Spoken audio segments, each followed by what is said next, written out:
Assalamualaikum warahmatullahi wabarakatuh. Selamat pagi pemirsa Waalaikumsalam FNN warahmatullahi Channel, wabarakatuh. Iya, Freedom and Fairness. Hari ini kita akan berbincang dengan pakar kebijakan publik, Bapak Fitri Hadi Suhaimi. Beliau menyoroti tentang rencana Pak Prabowo yang akan mengenakan tarif di Selat Malaka. Dan tulisannya cukup viral dan bagus sekali. Dan kita akan gali lebih jauh. Menurut Pak Fitri katanya nggak realis dan itu membahayakan. Boleh diceritakan Pak Fitri? baik Pak. Terima kasih. Assalamualaikum warahmatullahi wabarakatuh. Jadi saya tergelitik menulis tentang rencana. Sebenarnya saya lihat belum rencana. Itu saya melihat beberapa opini yang muncul ya sehubungan dengan pidato Bapak Presiden dalam rapat kabinetnya eh, tanggal 8 bulan April itu mengatakan pentingnya laut bagi Indonesia. Nah, di situ muncullah pemikiran untuk mengenakan tarif di Selat Malaka. Nah, saya melihat ini adalah pemanfaatan tentang laut yang berhubungan dengan jasa jasa kelautan. Padahal uh, pemanfaatan laut itu bukan hanya menyangkut jasa. Selain jasa juga ada juga sumber daya alam yang terkandung di dalamnya, baik di permukaannya, di dalam laut maupun di dasar laut. Jadi ini manfaatan tentang jasa, misalnya angkutan laut, transportasi, dan perdagangan. Nah, sekarang ingin mengenakan katakan tarif di Selat Malaka, itu masalahnya Selat Malaka itu dimiliki oleh 3 negara, Indonesia, Singapura, dan Malaysia. Bahkan di sisi utara, yang paling utara dari Selat Malaka, di situ ada Thailand. Jadi 4 negara bisa dibilang yang mempunyai kewenangan di Selat Malaka. Jadi kita tidak bisa dengan serta-merta membuat aturan bahwa kita akan mengenakan tarif di Selat Malaka. Jadi itu pertama ganjalannya. Kedua ganjalannya adalah kewajiban bagi negara pantai sehubungan dengan UNCLOS 82, jadi hukum laut internasional, yang mengatakan bahwa kewajiban negara pantai adalah memberikan jalur, jadi lintas damai untuk semua armada baik sipil maupun militer, termasuk kapal selam. Cuman bedanya kalau kapal selam dia harus muncul ke permukaan, tidak boleh menyelam, harus muncul. Jadi itu adalah hak untuk melintas, jadi tidak boleh dipungut. Uh, Kecuali, nah memang ada pengecualiannya kalau di situ ada yang sifatnya spesifik. Artinya ada pelayanan, misalnya servis pelabuhan, atau dia lego jangkar, dia sandar, nah kecuali itu. Nah, Singapura dia sudah memanfaatkan di sisi itunya, jadi sisi yang bersifat spesifik. Sebenarnya jadi masa Pak Harto udah ada pemikiran seperti itu, sehingga beliau mengembangkan Batam sebagai otoritas khusus. Diharapkan Batam mampu menyaingi Singapura, tapi saya melihat perkembangannya ya katakanlah jalan di tempat. Ya memang sekarang ya yang banyak menikmati justru penduduknya karena banyak warga-warga Singapura yang ya pada saat liburan ya makan minum di Batam yang harganya relatif murah. Jadi itu pertimbangan saya, ini nggak bisa dikenakan tarif di Selat Malaka. Tapi kalau kita ingin memanfaatkan laut, banyak sumber-sumber lain. Begitu Pak Mas Widodo, sampai di situ kira-kira mungkin bisa diterima. Ya, jadi mungkin kalau kita pahami apa keinginan Pak Prabowo, dia terinspirasi oleh Selat Hormuz di Iran begitu, dan itu dia kemudian muncul ide, ya ini kalau diberlakukan seperti Iran tentu akan menghasilkan devisa untuk negara. Mungkin secara teknis harus bicara dulu dengan Singapura, Malaysia, atau Thailand. Seperti itu kira-kira keinginan Pak Prabowo, Pak. Ya tadi itu Pak, ganjilan ada dua. Pertama dimiliki oleh 3 negara, ketiga ini adalah masalah hukum laut internasional. Jadi kalau kita mengaitkan dengan Selat Hormuz, itu eh, permasalahannya kita berani apa enggak? Begitu situ, kita berani nggak melanggar hukum internasional. tentunya itu kita akan diklaim pada negara-negara yang pengguna dari Selat Malaka itu. Di permasalahan ini cuma tidak ada dua yang harus dipertimbangkan. Pertama tadi negara-negara tadi, kedua adalah hukum internasional. Tidak boleh mengenakan tarif. Saya yakin Singapura juga nggak akan mau karena dia sudah menikmati dari hal yang spesifik itu. Jadi begitu Pak. Jadi menurut saya lebih baik kita fokus pada pemanfaat laut di sektor yang lain, bukan mengenakan tarif pada selat yang itu jelas melanggar hukum. Jadi itu Pak pertimbangan saya. Ya, Masih kalau banyak yang lain itu, gitu Pak. hmm. Lalu apa bedanya dengan yang terjadi di Selat Hormuz? Mereka memungut tarif ke kapal-kapal yang melintas di situ, dan kenapa di Indonesia tidak dimungkinkan? Dan apakah UNCLOS itu bisa diamandemen seperti itu? Eh, Kalau di Selat Hormuz kasusnya beda Pak. Itu lagi Hmm. wilayah perang, ya. Jadi saya melihat beda. Jadi ada blokade dari Iran maupun blokade Amerika. Nah, apakah kita mau masuk ke sana gitu? Dan juga untuk kita bisa menerapkan tarif, kita juga harus punya kekuatan. Nah, ini dia. Apakah kita punya kekuatan untuk melakukan katakanlah blokade seperti itu? Jadi membatasi kapal-kapal yang lewat, ya kalau lewat bayar gitu kan. Itu harus punya kekuatan yang bisa memaksa, Pak. Apalagi kan di sini ada ketegangan hukum laut. Nah, agar bisa kita jalankan tarif, kita harus bisa memaksa. Nah, apakah kita sudah siap dengan unsur pemaksaannya? Nah, ini perlu kekuatan. Kekuatan tentunya kekuatan militer pasti, Pak, akan terkait dengan kapal perang. Jadi kasusnya beda, Pak. Kalau Amang Iran dia secara militer dia siap. Apalagi sekarang dia memang daerah daerah apa ya daerah perang sehingga ya dia bikin aturan seperti itu. Saya kira itu beda kasus. Kalau kita kan mau lintas damai gitu, Pak. Di Selat Malaka ada lintas damai. Di sana memang ada kasus-kasus perang. Itu Pak, menurut Mas perbedaannya saya kira. Mungkin kalau bisa kita prediksi, yang paling keberatan adalah Singapura, karena Betul, ya. ketika ini diberlakukan tarif, artinya devisa itu akan beralih ke Indonesia. Nah, Ya dibagi-bagi persoalannya jadinya Pak, gitu ya. bagi-bagi, Iya, Singapura akan berkurang nanti anunya pendapatannya, dan betul, ini yang sangat betul. mungkin akan terjadi ke depan jika ide Pak Prabowo ini diwujudkan, maka akan ada penolakan dari Singapura. Tetapi di luar Iya, itu Pak, kalau memang ini bermanfaat dan menguntungkan Indonesia, mestinya kan kita dukung ide Pak Prabowo ini dan kita harus berani melawan Singapura. Kira-kira seperti itu cara berpikirnya, Pak. yang kita hadapi bukan cuma Singapura Pak, tapi juga Hmm. pengguna Selat Malaka. Nah, penggunanya banyak di situ. Ada Cina, jangan main dengan Cina ini. Ada Cina ya dan negara lainnya. Mereka tentunya tidak mau dikenakan tarif karena aturan mengatakan mereka harus bebas tarif. Nah, apakah kita siap untuk masuk ke wilayah itu? Jadi kita siap berhadapan dengan Cina atau negara-negara lainnya, terutama negara-negara di Pasifik yang akan melewati Selat Malaka. Itu Pak. Jadi kalau Singapura mungkin kita nggak begitu masalah gitu ya. Tapi kita akan bermasalah dengan para pengguna atau pemanfaatan Selat Malaka itu. Tadinya mereka itu free dan itu sesuai dengan aturan, tapi tiba-tiba dikenakan tarif. Ya, itu Pak, siap nggak? Tadi saya bilang, siap nggak kita berhadapan dengan mereka? Nah, tentunya di sini berkaitan dengan kekuatan armada laut kita. Apakah kita siap? Jadi barang siapa menguasai laut, dia akan menguasai dunia. Nah, di sini Pak permasalahannya. Bagaimana penguasaan laut kita? Bagaimana perginya kemampuan kita untuk menguasai laut? Itu masalahnya nantinya. Ya, kalau kita lihat karakternya Pak Prabowo ini kelihatannya ingin mendobrak sesuatu yang mungkin dianggap merugikan seperti itu. Tetapi di sisi lain harus berhadapan dengan negara lain dan juga undang-undang Betul. internasional seperti itu. Nah, kalau Pak Prabowo sekarang mengusulkan seperti itu, menurut Pak Fitri, apakah sudah melakukan kajian atau itu hanya euforia saja, Pak? Menurut saya perlu kajian, Pak. Itu hanya euforia, Pak.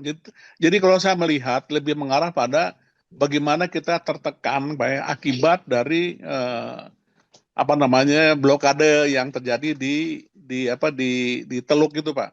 Sampai saat ini kan dua kapal tanker kita masih tertahan. Jadi saya lebih melihat ini karena permasalahan seperti itu sehingga timbul pemikiran untuk kita juga mengadakan tarif. Jadi saya lebih melihat itu ya belum sampai kepada taraf kajian bagaimana kita harusnya memanfaatkan laut. Jadi sebenarnya ya masih banyak Pak kalau kita ingin memanfaatkan laut. Seperti misalnya Pak lobster Pak, itu benar-benar itu di dunia Pak, ya penghasil benih lobster itu terbesar tuh di Indonesia. Yang lainnya itu tidak sampai dia berlebih Pak. Kita berlebih. Nah harusnya kita bermain di situ misalnya. Kita punya kelebihan berlebih apa? Ya manfaatkan semaksimal mungkin. Bukan kita mencari sumber-sumber yang jelas kita akan berhadapan dengan negara lain dan gitu juga kita akan bertentangan dengan akan berhadapan dengan negara lain dan melanggar hukum internasional. Siap nggak kita begitu? Siap kan kita dibilang melanggar hukum seperti yang dilakukan oleh Amerika terkait dengan serangannya ke Iran, Pak. Begitu, Pak. Ya, sebetulnya melanggar bisa saja. Masalahnya mampu nggak menghadapi sanksi begitu ya? Itu dia perginya, Pak. Tadi saya bilang, bagi kita nggak punya kekuatan apa enggak? Kalau Amerika dia mungkin punya kekuatan, dia pede. Nah, kalau kita, kekuatan kita bagaimana? Ya, menurut saya, untuk kita berhadapan dengan Tiongkok gitu, istilahnya kita, orang bilang apa, bukan apple to apple, bukan bandingannya gitu. Tapi kalau kita berhadapan dengan ya negara-negara ASEAN, mungkin kita masih nggak masalah. Kita masih sebanding. Tapi begitu kita berhadapan dengan Tiongkok, itu ceritanya akan lain. Begitu ya, kita tidak, menurut saya kita nggak siap untuk berhadapan dengan Tiongkok kalau kita menggunakan tarif. Dan kalau kita menggunakan tarif ya nggak boleh tuh ada pengecualian. Katakan Tiongkok bebas, yang lainnya bayar ya kan nggak jadinya ya itu ya salah-salah kita dikeroyok sama negara-negara ASEAN seperti Filipina, Thailand yang memanfaatkan juga alur itu. Jadi seharusnya laut kita itu supaya lebih menghasilkan lebih banyak lagi apa Pak selain budidaya lobster itu? Dan lobster itu ternyata yang menikmati Vietnam ya Pak, karena Betul Pak Vietnam itu beli dari. Pak. Jadi ini Pak ya, aturan kita tentang benih lobster Pak ya itu ya apa ya, tidak konsisten gitu loh. Maju mundur. Tadinya dilarang terus berubah menjadi boleh. Alasannya bolehnya kenapa? Karena untuk mencegah penyudupan. Kok lucu saya bilang. Mencegah penyudupan malah dibuka. Jadi penyudupnya ya silakan masuk katanya. Kan gitu Pak. Adanya lagi Pak. eh yang tadinya ya maaf maaf ya saya katakan dia sebagai penada kita jadikan mitra gitu loh, penada benih itu kita jadikan mitra, kan lucu ini kita bilang gitu, kebijakan yang lucu, penada kok jadikan mitra. Kalau harusnya kita bermitra dengan siapa pembelinya dari lobster yang sudah konsumsi di sini Tiongkok. Jadi konsumsi terbesar adalah lobster itu adalah Tiongkok. Lah mitra dengan Tiongkok, udah beli masalah lebih murah. Mereka akan lari ke kita kan, karena kan benihnya sebagian besar dari Indonesia itu. Iya. Dan dibilang dengan kerjasama dengan Vietnam ini akan katakan transfer of teknologi gitu Pak ya. Saya juga nggak setuju karena ternyata benih lobster itu bukan dari budidaya, dari tangkap. Jadi di sini adalah kapalnya Pak. Kapal kita nih, kapal-kapal nelayan kita siap nggak untuk melaut memanfaatkan itu? Saya melihat ya, nelayan kita sangat rentan dengan cuaca.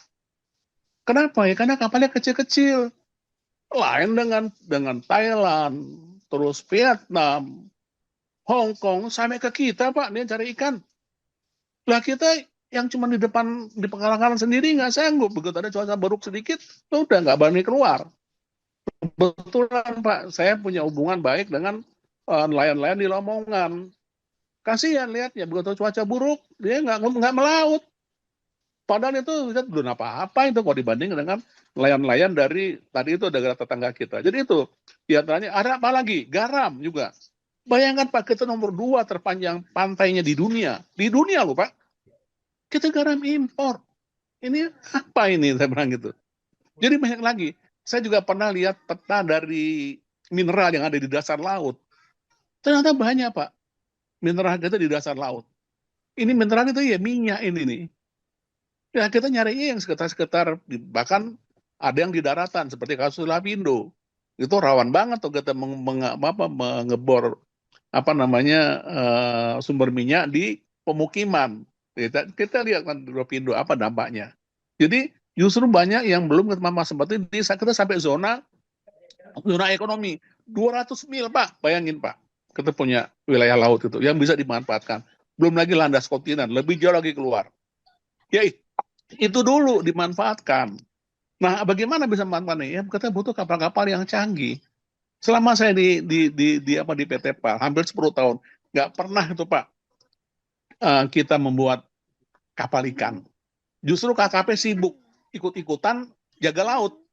Padahal bedilnya itu minjem ke angkatan laut. Nah itu jadi kita ada yang salah dalam hal pemanfaatan laut. Saya kira gitu. Banyak sebenarnya peluang kita memanfaatkan atau mengambil manfaat ekonomi dari laut, bukan cuma dari jasa ke laut, jasa transportasi, bukan dari jasa kelautan, gitu, tapi juga dari sumber daya alamnya, gitu Pak. Iya, jadi kalau kita dengar fakta-fakta seperti itu miris sekali ya Pak. Akhirnya kan kita kembali kepada ternyata SDM kita sesungguhnya yang membuat negara ini nggak maju-maju. SDM yang sedikit sekali memiliki tanggung jawab bagaimana negara ini harus maju. Yang ada adalah kepentingan pribadi dan kelompok. Termasuk Iya. tadi bersekutu dengan penadah. Itu kan bersekutu dengan Iya. penjahat kan seperti itu. Iya, Kenapa? betul. Persekutuan itu kan pasti menghasilkan keuntungan pribadi gitu. Lagi-lagi ini kan soal Buktinya itu sampai menterinya kena kasus suap itu loh. iya, Nah, itu contoh kan itu sampai kena kasus suap. Yang artinya itu bersekutu dengan penadah. ada satu juga kasus yang saya juga miris sekali. Ini yang dulu dikatakan ini masih ada kaitannya dengan laut juga. Ini soal ladang minyak yang di Kalimantan Timur di Blok Mahakam. Kan dulu dibanggakan sebagai kita sudah Ya. menasionalisasi Blok Mahakam dari Total dan Impact sudah milik kita. Sejak diambil alih Indonesia hari ini itu malah decline Pak, turun ini. Turun apa namanya produksi minyaknya turun. Karena apa? Ya karena sengaja, Bu. Karena sengaja, Pak. Sebenarnya bangsa kita bisa, tapi itu kesengajaan. Nah, inilah lagi-lagi soal moralitas, tanggung jawab SDM kita, terutama orang-orang yang mempunyai kepentingan. Jadi kembali ke soal Selat Malaka Iya, nih Pak. Saran katakanlah Bapak apa Pak pemimpin nih? atau penguasa ya Pak ya gitu. Ya. Penguasa gitu. Kalau profesional sih Ya, sudah teruji.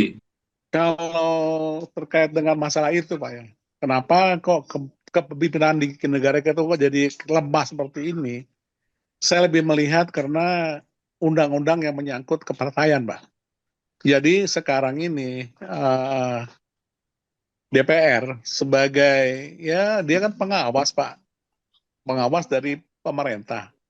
Jadi DPR dia kurang melaksanakan fungsi pengawasannya. Dia kan punya fungsi pengawasan dan fungsi anggaran. Nah ini kan lebih banyak diam DPR kita. Kenapa? Ya karena mereka sangat takut untuk di-recall. Nah, kenapa sangat takut di-recall? Karena ternyata kewenangan untuk partai merecall itu sangat besar, nggak seperti dulu. Dulu yang punya kewenangan merecall bukan partai, tapi berdasarkan hasil sidang etik di DPR sendiri baru nanti diusulkan ke partai. Sekarang enggak, kalau partai misalnya menganggap anggota fraksinya nggak sesuai dengan kebijakan partai di-recall. Makanya ada istilah Pak, untuk menguasai Indonesia itu mudah, kuasai aja lima pemimpin partai. Itu kan ada kan partai yang pemimpin ini bisa dibilang pemilik partai. Nah, itu yang partai kuat itu. Ya udah itu kuasai itu ya mereka tinggal ngatur. Ya cukup hanya menguasai 5. Jadi bukan menguasai rakyatnya gitu. Disitulah. Jadi bagaimana para bohir-bohir ini mengendalikan negara kita karena itu undang-undang kepartaian itu sangat sangat menguasai para wakil-wakil rakyat gitu loh. Jadi Dan mereka sudah bukan lagi jadi terbukti. wakil rakyat, tapi jadi wakil partai. Nah inilah Ya. Pak kunci Pak, bagaimana agar fungsi dari pengawasan itu jalan, ya memang pertama yang dibenahi partainya dulu. Bagaimana partai ini mampu atau anggota DPR-nya mampu mengawasi pemimpin yang dipilih. Sekarang kan enggak, karena para pemimpin partai udah dikendalikan. Itu yang saya lihat. Jadi perubahan Dan ini bagaimana negara begitu pemerintah begitu kuat karena itu DPR-nya nggak bunyi. Kenapa DPR-nya nggak bunyi? Karena mereka di bawah kendali dari partainya. Terutama 5 partai besar ini. Partai lainnya kan gampang dia bakal main, Pak. Saya melihat suatu ironi ya. Ada partai yang dia ada ART yang mengatakan Islam tapi bisa dibeli. tunduk pada ya apa namanya situasi sekarang ini. Saya nggak sebut partainya karena itu kan pandangan saya. Jadi itulah. Jadi memang undang-undang kepartaian harus diperbaiki agar rakyat benar-benar berdaulat. Sekarang rakyat nggak berdaulat. Begitu, Pak. Betul. Ya, itulah karakter pemimpin kita, termasuk pimpinan Iya. agama kemarin yang dipanggil ke istana untuk melegitimasi perbuatan Pak Prabowo berkaitan dengan BOP. Oh Itu iya, ulama menyetujui, ya kan aneh bin iya, ajaib, iya. menyetujui bersekutu dengan Israel. Pak, closing statement dari Bapak berkaitan dengan Selat Malaka, apa yang mestinya bisa dilakukan agar Selat Malaka mendapatkan potensi yang berlimpah, tetapi tidak menimbulkan friksi dengan negara lain? Pertama, Pak ya, hentikan ekspor pasir laut ke Singapura, terutama ke Singapura. Karena dia selalu terus kalau diekspor ke mereka, mereka akan ke Singapura akan mereklamasi pantainya. Nah, garis pantai itu Pak, perhitungan perbatasan itu diukur dari garis pantai. Jadi kalau garis pantainya makin maju, ya dia makin luas wilayahnya. Jadi itu pertama hentikan itu apa ekspor laut, terutama ke Singapura. Kedua, memang ini apa namanya ide dari Presiden Soeharto yang sebelumnya tentang mengembangkan Batam itu benar-benar dikembangkan betul. Karena kita punya wilayah yang luas. Jadi Pulau Batam dan pulau sekitar ada Pulau Galang gitu. Itu kalau kita kembangkan, kita bisa lebih besar daripada Singapura yang udah mampet istilahnya, Pak. Udah mampet dan di sana sudah berbiaya hidup tinggi. Nah, inilah yang kita manfaatkan kita untuk mengambil eh, apa namanya manfaat yang tadi itu Pak, yang spesifik tadi itu. Jadi dengan ada yang spesifik ya kita bisa memindahkan spesifik dari Singapura ke kita. Jadi memang bagi kita untuk kita bisa memanfaatkan Selat Malaka, menurut saya ya, mari kita mengambil alih yang pemanfaatan spesifiknya. Bisa juga di ujung sana Pak, di mana di Pulau Sabang. Bisa juga kita jadikan sebagai tempat berlabuhnya kapal-kapal yang akan lewat di Selat Malaka. Jadi selain Pulau Batam, kita juga punya di utara itu Sabang atau Belawan. Teman Belawan itu apa? Pelabuhannya pelabuhan sungai. Kedangkalannya tinggi. Yang paling bagus itu ya di Sabang itu. Dia udah bukan pelabuhan sungai. Begitu Pak. Jadi kita lebih mengembangkan yang hal spesifik itu, karena itu memang diizinkan di undang-undang di hukum laut internasional yang sudah kita ratifikasi, yang sudah kita sahkan sebagai undang-undang nasional. Nah, dikatakan kemampuan kita dalam hal pelayanan jasa kelautan, gitu Pak. Baik, terima kasih perbincangannya pada pagi hari ini Pak Fitri, sungguh Iya, mencerahkan dan ini masukan untuk Presiden Prabowo, jadi jangan kemaruk gitu ya, ngelihat Selat Hormuz begitu potensial iya. kemudian mau diberlakukan di Selat di, Malaka. di Selat Situasinya, Malaka. geografinya berbeda, jadi jangan Iya, situasi sedikit. dan geografinya berbeda, betul. Jadi Iya. ingat mertuanya dong Pak Prabowo, ojo gumunan, ojo kagetan, dan ojo dumeh gitu kan. Nah ini kaget nih ngelihat Selat Iya, Hormuz iya, lagi iya. diberlakukan di Selat Malaka, bisa menarik ini. Tapi kan nggak sesederhana itu. Baik, Betul. kita ikuti perbincangan berikutnya untuk topik-topik yang lebih menarik. Selamat pagi Pak Fitri. Assalamualaikum warahmatullahi wabarakatuh. Selamat pagi. Waalaikumsalam warahmatullahi wabarakatuh.